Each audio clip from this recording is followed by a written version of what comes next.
자, 안녕하십니까. 국제다문화행정사 정민재입니다.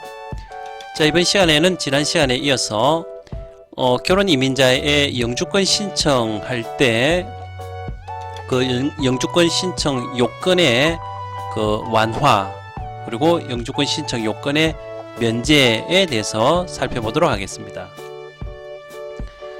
자, 영주권 신청의 요건을 먼저 간략히 한번 보고 지난 시간에 했던 것을 간단히 한번 다시 보도록 하겠습니다.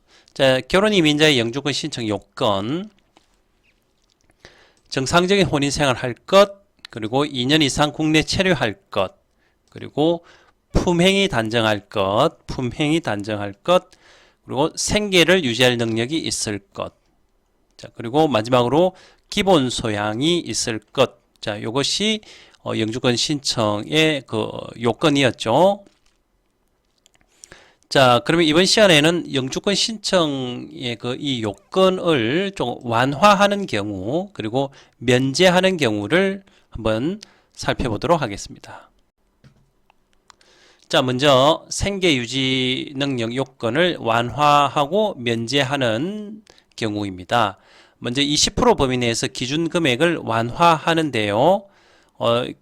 경우는 이제 어떤 경우냐 하면 한국인 배우자의 자녀를 임신한 경우, 그리고 한국인 배우자의 자녀를 출산하기 위해 1년 이상 정기적으로 불임 치료를 받는 경우, 그리고 한국인 배우자의 직계 가족을 1년 이상 부양 동거하고 있는 경우, 그 밖에 필요하다고 인정되는 경우이고, 자, 그 다음에 이번엔 좀 금액이 큽니다. 50% 범위 내에서 기준 금액을 완화하는데, 이것은 이제 영주권 신청자가 국내 체류 기간이 2년에서 5년, 그래서 6년에서 9년, 10년 이상인 경우 세 가지 경우를 나누어서 자녀가 1명일 때, 자녀가 2명일 때 이렇게 표로 정리하였습니다.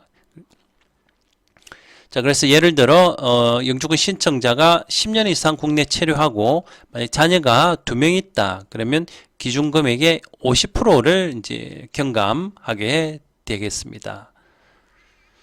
자, 50%는 이제 현재 금액이 2,362만 4천원이 되겠네요. 예. 자, 그 다음에 이제 이 생계유지 능력 요건이 이제 지금 면제되는 경우는 신청인 또는 한국인 배우자, 양육하고 있는 자녀 중 누군가가 중증 질환 또는 중증 장애가 있고 이 신청인이 5년 이상 국내에 체류하였다면 이 생계 유지 능력은 면제가 되겠습니다. 자, 다음으로 기본 소양 요건 이제 완화 면제되는 경우를 보자면 이제 먼저 요건이 완화되는 경우입니다. 이 사회통합 프로그램 중간평가 4단계를 합격하면 4단계 요 기본 소양 요건을 충족했다고 인정하는데, 그 경우는 아까 위에서 본 것처럼 자녀를 임신한 경우, 그리고 자녀를 출산하기 위해 이 불임 치료를 받고 있는 경우, 그리고 배우자 직계 가족을 1년 이상 부양 동거하고 있는 경우, 만 60세 이상인 경우, 그리고 10년 이상 국내 체류하고 있는 사람은 기본 요건이 이렇게 완화가 되겠습니다. 자, 그리고 이제 신청인이 자녀를 양육하고 있고 그렇다면 또 아래 표에 따라서 요건이 좀 완화되는데요. 이것도 국내 체류 기간을 2년에서 5년, 6년에서 9년, 10년 이상으로 세 가지로 나누고, 자녀가 1명일 때, 그리고 2명일 때, 이 사회통합 프로그램 중간평가가 4단계 합격일 때, 10년 이상이고 자녀가 2명인 경우에는 사전평가가 50점 이상 되면 이 기본 소양 요건이 갖춰졌다고 이렇게 인정을 받겠습니다.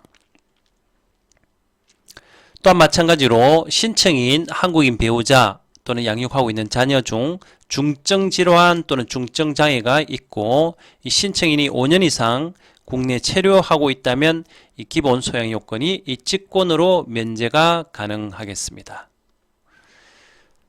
자, 이상 이번 시간에는 결혼 이민자의 영주권 신청 시 생계 유지 능력 생계 유지 요건, 그리고 기본 소양 요건의 그 완화, 그리고 면제되는 경우를 살펴보았습니다.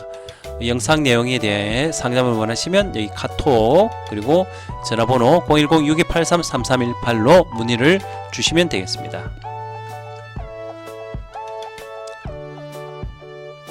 자, 이상 이번 시간에는 결혼 이민자의 영주권 신청 시 영주권 신청 요건의 완화 또는 면제에 대해서 살펴보았습니다. 감사합니다.